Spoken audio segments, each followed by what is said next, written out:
En la vida, las máximas y las mínimas van de la mano. Como decía, o como siempre decía Sir Arnold Toynbee, que la pasión por la vida es algo que no se puede describir. Y de ahí que la ficción se parece tanto a la leyenda como la leyenda a la ficción. Tener en el día de hoy la presencia, Elizabeth, de una persona que yo siempre la he calificado y la he clasificado fuera de serie. Ante todo, buenos días. Buenas tardes y buenas noches. Por eso es que estamos presentes las 24 horas del día en esta nueva red, la carretera de doble vía. Tú sabes que nos vamos a dar un gustazo hoy. Oye. Porque a mí me encanta conocer las leyes, me encanta todo ese mundo y vamos a ver si realmente aquí en nuestro país hay una verdadera independencia y a conocer realmente la estructura de nuestro poder judicial. Jesús, don Y Julio. mira, eso no es bueno ni que yo lo diga ni que tú lo digas. Tiene que ser un experto y un profesional en la materia. Como decía un profesor en La Vega, un neófito. Don Julio Curi. Un placer, Miguel Ángel, de verdad, de estar aquí contigo en tu programa, en tu podcast, contigo también. Así que estoy a la orden para cualquier curiosidad que quieran que yo despeje. Bueno, vamos a darle la oportunidad a la dama, que ya Claro. tiró los primeros cartuchos. No, pero no nos vamos al fuego de una vez, vamos a entrar por debajo.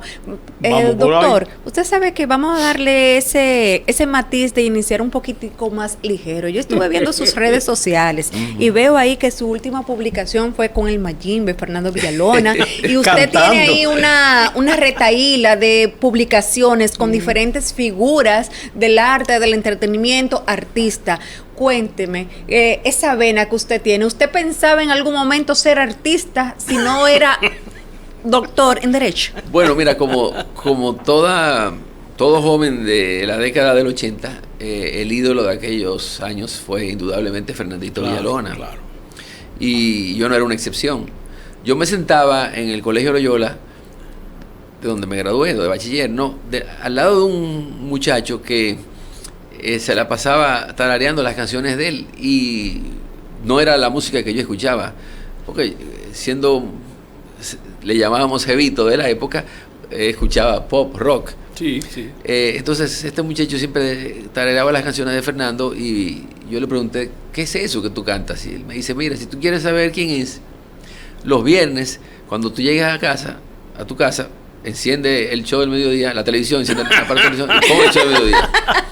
Y la verdad es que a él se le atribuyeron tantas virtudes como tener un magnetismo, ser carismático, y no puedo decir que no. La verdad es que tenía un ángel, porque yo lo sintonicé aquella vez, por primera vez, y quedé prendado de él. Hasta el sol de hoy. Hasta el sol Somos de hoy. compadres. ¡Wow! Él es padrino de mi hija mayor. Señores, qué chévere. Eso es para Y que voy a vean. hacer también una anécdota. Cosas de la en vida. aquella época él tenía proscrito presentarse en los clubes por sus adicciones. Entonces no querían ofrecerle ese ejemplo a la juventud. Pero cumplía 15 años una muchacha apellido Lama, cuyos padres eran los propietarios y siguen siendo lo del Hotel Sheraton, del inmueble. Y entonces la fiesta era ahí en la discoteca Omni. Del Hotel Ya no existe, Sheraton. pero ahí están las instalaciones. Sí, sí. Y se supo entre la juventud que quien iba a amenizar esa fiesta, Ay, esos 15 mi años, madre. era Fernandito. Y yo creo que ahí, yo no sé cómo cupo la gente, incluyéndome a mí, que no estaba invitado, Se pero coló. me colé. Pero fuiste. Ay, qué chévere. Porque todos queríamos verlo, todos queríamos tocarlo. Fernandito fue, Sí. y es, por Sigue eso, siendo- sigue siendo un un mito, ídolo. una leyenda. Julio, Elizabeth tocó un tema ahorita que me quedó prendado, igual que como todavía hay un fan club de Fernando Villalona, de personas ya de una edad, y van a sus fiestas incluso.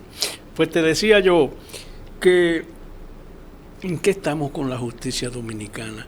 ¿Por qué las desapariciones? ¿Por qué las no apariciones? ¿Por qué los casos? ¿Por qué los juicios? ¿Por qué nada se define? Hay una justicia independiente. Julio, estamos en el vórtice de una tormenta. Sí existe una justicia independiente, es un poder independiente, aunque la cenicienta de los poderes públicos, porque es la más débil, la que depende más sobre todo de los otros dos, porque su conformación, como todos sabemos, sobre todo de la Suprema Corte de Justicia, no es no emana del voto popular, Claro. del voto directo, sino es una escogencia indirecta por senadores y el presidente de la República y los demás que conforman diputados, los demás integrantes del Consejo Nacional de la Magistratura.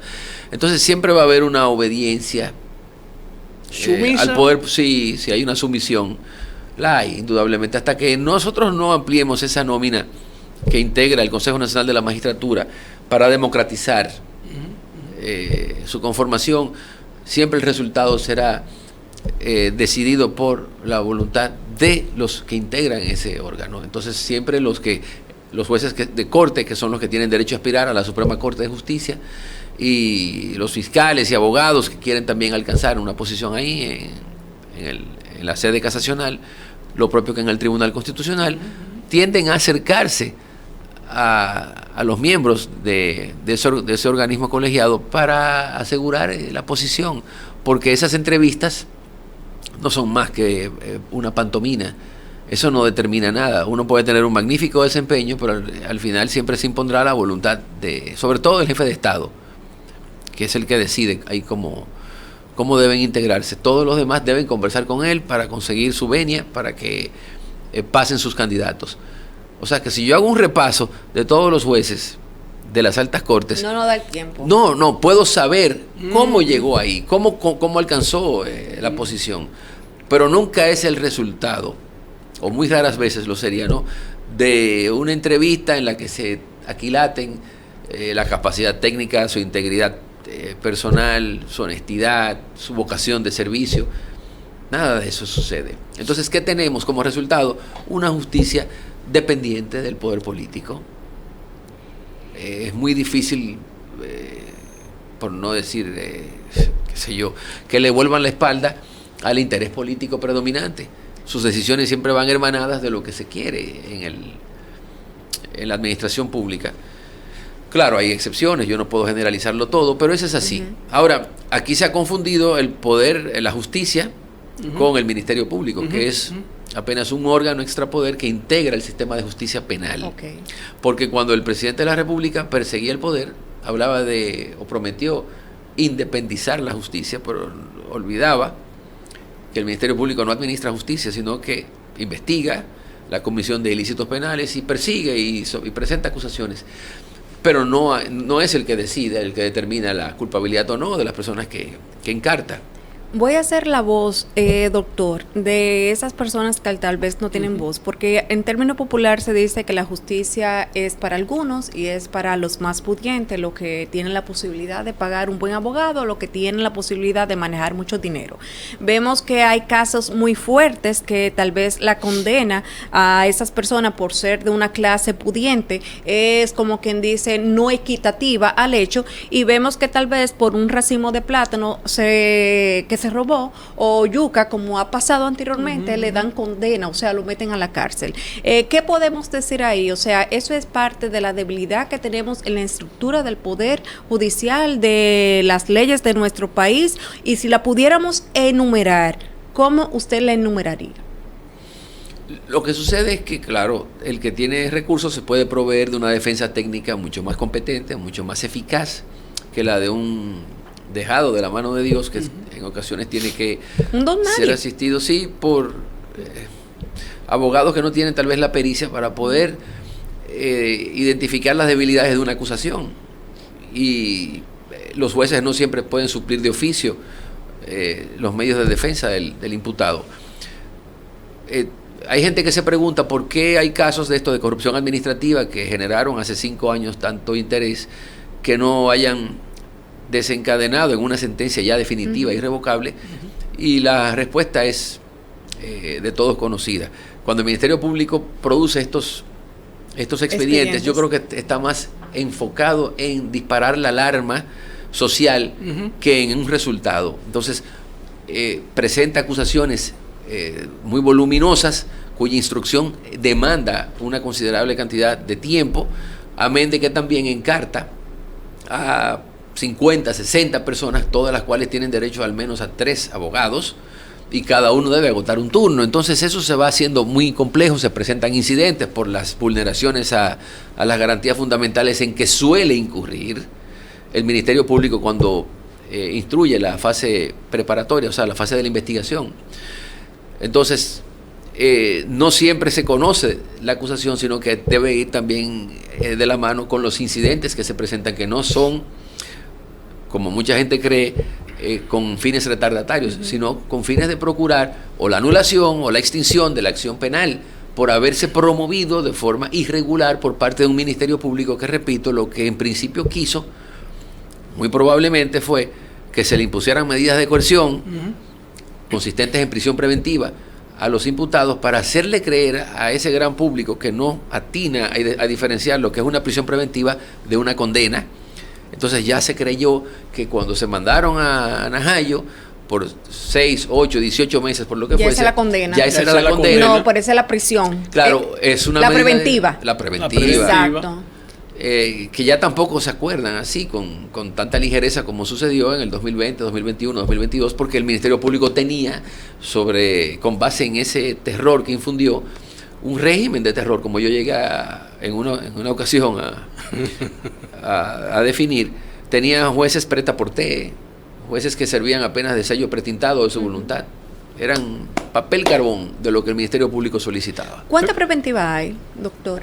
No, la prisión preventiva es una medida como pero, todas. Un ejemplo, ¿cuántas medidas? Un ejemplo, antes de la condena. Sí. Exacto. ¿Cuántas medidas de coerción distintas hay? 7, 8. Okay. Impedimento de salida, garantía económica, los localizadores electrónicos, que aquí le llamamos grilletes, pero no lo son. Sí. Grilletes es otra cosa. Sí. Arresto domiciliario, que es prisión domiciliaria, porque no es un arresto, el arresto es una medida. Son definiciones, conceptos mal empleados por el legislador en el Código Procesal Penal. Pero bueno, el Ministerio Público también siempre procura prisión preventiva, desconociendo el costo que tiene para el país mantener a un privado de libertad en un recinto carcelario, porque hay que procurarle alimentos, hay que procurar medicinas, tener un personal ahí siempre proporcional a la cantidad de internos que existan. O sea, eso no le sale, eso no es una gratuidad.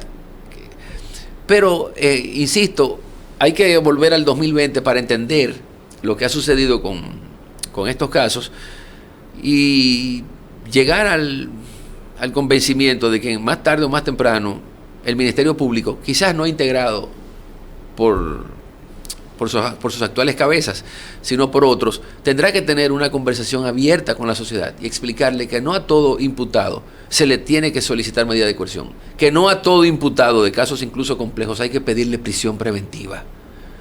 Eso solamente sirve para satisfacer ese morbo colectivo que ha pululado durante un tiempo entre nosotros. Y más ahora con las redes sociales, que hay una presión también social. Y no se debe jamás perseguir el poder, ni en el 28, ni en el 32, ni nunca más, exacerbando ese morbo, porque se hizo en el 2020 y eso indudablemente que empujó al presidente Luis Abinader a ganar, a escalar los resortes del poder. De no haberlo hecho, quizás no hubiese tenido también ese respaldo, porque la gente se quejaba de la corrupción que supuestamente existía en ese momento. Pero existe todavía. Pero hay algo que yo quiero recalcar a propósito de la... Eso es parte del ADN ya, yo creo. Bueno, Joaquín Balaguer contra Salvador Jorge Blanco. Fulano de tal contra fulano de tal. Senasa, Antonio Espaillat y otros que explotan continuamente. Es parte de una narrativa novelesca lo que está pasando con la justicia de la República Dominicana. Ya el magistrado Molina, presidente de la Suprema Corte de Justicia, enfocó eso, pero lo enfocó en términos jurídicos que solamente son dominables dentro de la judicatura. ¿Hay alguna explicación en eso o todo va encadenado? ¿O todo lo que se dice se quiere hacer ver que es una realidad? Yo soy el mejor, y aparecen 50 bots y dicen, ese es el mejor. O sea, la tecnología moderna, el sistema en que vamos ya, también tiene participación, como decía Elizabeth, en eso, de acomodar a la sociedad. Bueno, a ver, existe siempre una línea narrativa, un relato que trata de instalar siempre el Ministerio Público para ganarse el apoyo de las personas que se expresan a través de redes sociales y de los medios de comunicación, para que de una forma u otra esa opinión incida en las decisiones que deben tomar los juzgadores con respecto ya a las solicitudes de imposición de medidas de coerción, ya a las condenas que se peticionan luego de instruido el proceso. Pero ¿cuál ha sido el saldo hasta la fecha, Miguel Ángel? Es un saldo deficitario. Porque hay que ver la cantidad de recursos que ha supuesto esta cruzada contra la corrupción. Wow. Y de todos los casos lo que tenemos es una condena de 7 años, de 20 o 30 que solicitó el Ministerio Público contra el hermano del expresidente Danilo Medina en primera instancia. O sea, no hay una Alexis condena Medina todavía firme. Ese es el principio. 5 años después. 5 años después, y lo que tenemos es una sentencia de primer grado. Por eso es que muchas veces se dice, doctor, a nivel popular, que aquí lo que se está haciendo mucho circo. Sí, y así, o sea, en términos llanos, porque, verdad, no soy abogada, se dice, bueno, aquí lo que se vive un circo, aquí lo que nos están durmiendo, están haciendo todo ese rebú para después no quedar en nada. Y no es el primero, el que usted acabó de citar, o sea, ahí también podemos ver otro. Podemos recordar también todo lo que se vivió con relación a lo del procurador, Alain, y cómo terminó todo ese proceso, o sea, y otros casos. ¿A qué altura, perdóname, a qué altura está Jean Alain? ¿A qué altura está José Ramón Peralta? ¿A qué altura está Donald Guerrero? ¿A qué altura están incluso el de la lotería? No, el de la lotería ya fue absuelto. Fue absuelto. Ajá, él fue absuelto. Entonces, hicimos un circo, hicimos una película, hicimos una telenovela del 13, del cieguito. Por Dios, vamos a ser más realistas. La justicia en este país... Sí, se ha instrumentalizado con fines políticos, no cabe duda de eso.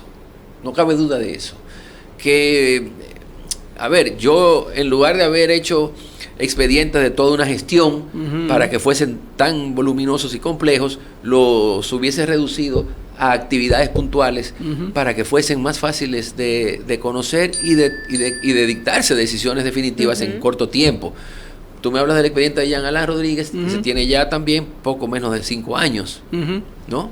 A ver, 4 o 5 años, 4 no sé. 5 años. Lo cierto es que el plazo máximo para la instrucción de un proceso, ahora son 5, pero a ellos se les aplica, a todos ellos, el plazo del anterior, que son 4 años, porque fueron declarados complejos. Y tarde o temprano, todas esas acciones penales se van a declarar extinguidas. Yo les puedo asegurar, salvo que la jueza no sea también preta porte del Ministerio Público, que en el caso específico de Donald Guerrero Ortiz, a él se le tiene que declarar extinguida la acción, porque el Ministerio Público lo citó a comparecer por vez primera a la Procuraduría General de la República, que es una medida de coerción, y es el punto, o sea, digamos, la actuación que marca el inicio del cómputo de los 4 años, en febrero del 2021. Wow. Y él nunca ha promovido un incidente retardatario, ni nunca se le ha declarado litigante temerario, porque no ha deducido prácticas dilatorias. Pero peor todavía, si nos vamos a noviembre del 2020, que fue cuando a todos, a Gonzalo Castillo y a José Ramón Peralta, se les impusieron alertas migratorias, también las acciones penales con respecto de ellos se extinguieron. ¿Y o sea, por qué insisten en eso ahora? ¿Qué ha pasado? Que el Ministerio Público, en lugar de tener en cuenta eso, no respetó el debido proceso, porque esas medidas restrictivas de libertad, como eran las alertas migratorias que ya no existen, se imponían de forma administrativa, de forma graciosa, desconociendo que la única manera legítima de impedirle a una persona moverse fuera del país, salir fuera del país, es mediante la imposición de una medida de coerción que se debe conocer en un proceso judicial contradictorio, en una audiencia ante el juez de la instrucción. Nada, hay que esperar que pasen, qué sé yo, 1 año, 2 años más, para que terminemos de hacer un balance de la gestión de este Ministerio Público y podamos finalmente llegar a una conclusión. Sí, como tú dices, lo que se montó fue un espectáculo, o de lo contrario hubo un interés genuino en perseguir la corrupción, porque la pregunta que yo me tengo que formular necesariamente es ¿por qué sigue campeando por sus fueros la corrupción en este gobierno? Y yo respondo, porque no ha habido una sanción ejemplarizante. ¿Por qué? Porque el Ministerio Público no ha podido lograr sentencias condenatorias definitivas que disuadan al que accede a una posición pública a reeditar esos hechos ilícitos, porque sabría entonces que se expondría a esas mismas consecuencias. Entonces, como se vio que en los pasados 4 años no hubo ninguna condena. Ay, Dios mío. Todos se han ido envalentonando y han ido metiendo en los brazos hasta las axilas Sí, no, pero en el Sí, patrimonio pero es público. real, o sea, nos vamos a preparar entonces para que todos estos casos se cagan y después uno prepararse para ver otros espectáculos. Y en término popular, lo que se va a decir es, la voz que se riega es, señores, lo que nos están diciendo es que cuando vayamos a hacer lo mal hecho, hagamos la cosa muy mal hecha y robemos Y bien mucho grande, para que entonces y bien las grande. leyes estén a nuestro favor. No, para que el Ministerio Público llegue a acuerdos con nosotros. Porque la verdad es que como se ha aplicado aquí ese instituto del criterio de oportunidad, es reprochable, ilegal. Yo lo he denunciado muchísimas veces, pero insisto en que el Ministerio Público ha tenido la suerte de contar con sellos pretintados de su voluntad, que en lugar de rechazarles la aplicación de los criterios de oportunidad, se los ha concedido. Porque ese es un instituto que se concibió para favorecer a las personas que han tenido una participación menor en la comisión de un mismo hecho con respecto de los otros, que él ayuda a identificar o a proveerle al Ministerio Público elementos probatorios para que se les condene. No, aquí se han utilizado a los coautores, o probablemente sin los cuales nada hubiera sucedido, solo para imputar, para fortalecer tal vez las pruebas incriminatorias en contra de los exfuncionarios de la administración de Danilo Medina. O sea, dirigidos con fines políticos. Con fines políticos. Entonces, doctor, para usted, ¿hemos avanzado o hemos retrocedido en esos términos? Yo no he advertido ningún avance. A decir verdad, no lo he advertido. Miran, yo quiero que sepan que si alguien ha abogado y abogó porque Jenny Berenice Reynoso fuera la procuradora, Ajá. fui yo. Yo creo que nadie más que yo lo hizo. Pero ella debe también dejarse ayudar, porque yo sé que la gente cuando asume esas posiciones, las loas la elevan más. Entonces no atinan a entender que necesitan también escuchar voces distintas a esas que disidentes, medran a su alrededor. Y ha sucedido ahora con esto que ella ha anunciado de crear unos equipos multidisciplinarios para perseguir las transferencias de los títulos de los terrenos que están incluidos dentro del Sistema Nacional de Áreas Protegidas. Por el amor de Dios, yo no había escuchado un dislate mayor, porque el hecho de que la Constitución establezca que esos terrenos son patrimonio del Estado no quiere decir que el derecho registral se haya extinguido. O sea, si yo tengo una tierra dentro de un sistema que por mandato de la Constitución cae dentro de un área protegida, no quiere decir que eso es del Estado, porque para que pase a ser registralmente del dominio del Estado, tiene que indemnizárseme a mí, que pagárseme el justo precio de mi tierra. Lo que yo invertí, eso es una inversión. Claro, porque yo no la he podido aprovechar, no la he podido usufructuar, no puedo disponer de ella, no puedo ir a un banco a tomar un crédito con garantía de ese inmueble, pero tampoco es del Estado. O sea, si alguien quiere subrogarse en mi derecho de crédito frente al Estado, lo puede comprar, y el registro de títulos tiene que hacer la transferencia se queda en el limbo. No, porque entonces sería una confiscación. Es decir, es del Estado y no indemnizado, pero no, el titular en el inmueble, el propietario, es Juan de los Palotes. Entonces, Juan de los Palotes, como dueño registrado, tiene un derecho de poderlo transferir para que la persona que lo adquiera entonces sea la que persiga la indemnización en contra del Estado. Esa transferencia de propiedad en modo alguno es ilícita. Es correcta. No, es ilícita, en absoluto lo es. Y se está creando un equipo para determinar por qué se han hecho transferencias de bienes de áreas protegidas. Pero pregúntese primero, ¿el Estado ha cumplido con el pago del justo precio en favor de las personas que se les ha afectado su derecho de propiedad por vaciarse el contenido esencial del mismo?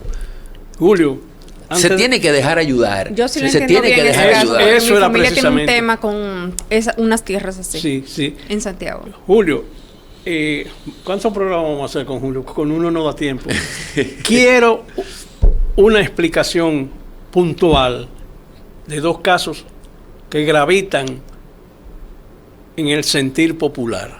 ¿Cuáles son? Vamos a ver. Jet Set y Senasa. Sí. Dos casos fuertes. Bien.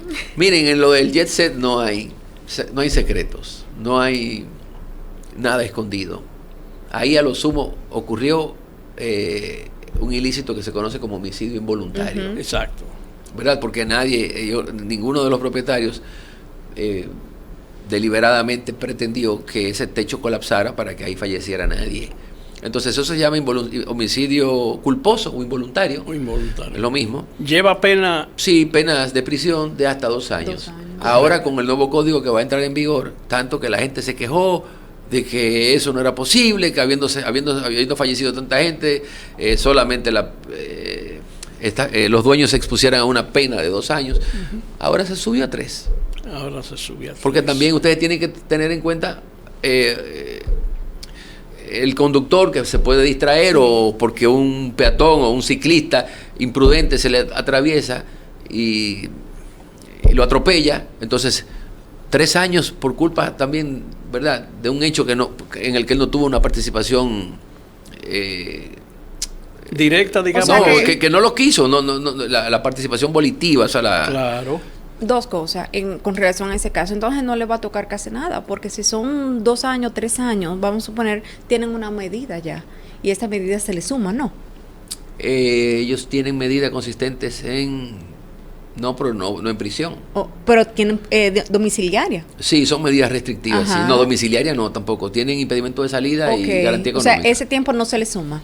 No se le suma. No, porque no es privativa. Sí, todas las medidas restrictivas todas las medidas de coerción son privativas de la libertad, porque él hoy no puede salir del país. No.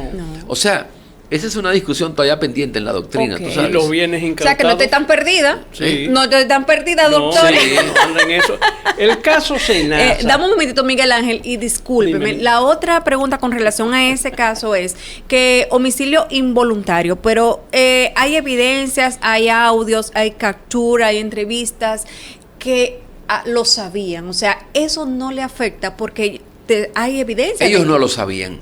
Eso es mentira. Eso también es un relato. Eso es parte de la promovido por sí. el Ministerio Público sí. y por gente ¿Y las interesada. evidencias, doctor? ¿Cuáles de que evidencias? hay las capturas y los audios, las personas que que si trabajaban de subiera cerca. atendido No, porque no eso. se estaba desprendiendo el concreto, era el plafón. El plafón. Ajá. El plafón. Y se creía que era por las filtraciones de los aires acondicionados que estaban encima de los plafones, entre el plafón y el concreto.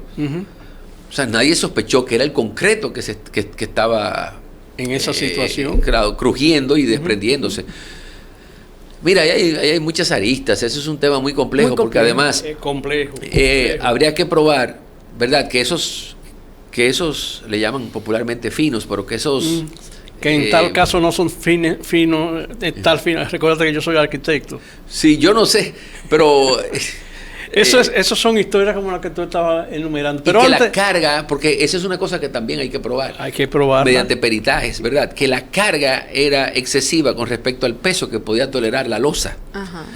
Eso es un caso que para ganarlo va a haber que probar muchas cosas. Tú sabes, yo no creo que la gente, por mucho dolor que albergue, claro, por la muerte de gente, Tiene que entenderlo. tiene sí. que entender que nuestro ordenamiento jurídico no puede contemplar una sanción más drástica para una persona que no tuvo la voluntad, el deseo, la intención de cometer el hecho, aunque haya degenerado en tragedia. Hacerlo de maldad, como dice la gente. Hablemos de Senasa, que no De me voy de Senasa. aquí si no hablamos de Senasa. ¿Y qué te digo yo, Miguel Ángel? Es que es una situación sui generis, se Ay, le puede Pero llamar así. Senasa, pero hay una parte 2 que es el Servicio Nacional de Salud. Bueno, Pero yo le Que voy a decir una tiene cosa. otro, pero ese de Él se lo Senasa. va a decir de la parte judicial, de la parte de ley. Yo Claro. se lo voy a decir de la parte civil. Señor, ese es el caso más inhumano, más aterrador que hay. O sea, cuando yo conocí ese caso, yo dije, Dios mío, ¿cómo va a ser tú quitarle la oportunidad a una persona de vivir? O sea, de vivir, de jugar con los medicamentos. Señores, hasta muertos estaban medicados. Personas con autismo, Sí, que sí, yo sí, conozco sí. un caso Sí, tan sí. cercano. Niños. Cuando fueron a darle la terapia, señores, ya todas estaban usadas y el niño no había recibido una terapia, doctor. Entonces no me vengan a mí a decir ahora que el pobre Angelito ha rebajado 80 libras. No, Eso porque es mentira. y todas esas Eso es parte del personas, y espectáculo. todas esas personas, señores, que perdieron su vida, jugaron con su vida. Sí. Doctor, yo realmente Sí, estoy sí, con sí. ese Sí, caso sí, sí, sí. desalmada Mire, totalmente. es Y ese el cambio, cambio, el cambio de la situación, para añadirlo a lo que dice Elizabeth, que le cambien la medida de coerción. Pero ven acá, pero es que eso es como chinero, quítame esto y ponme esto.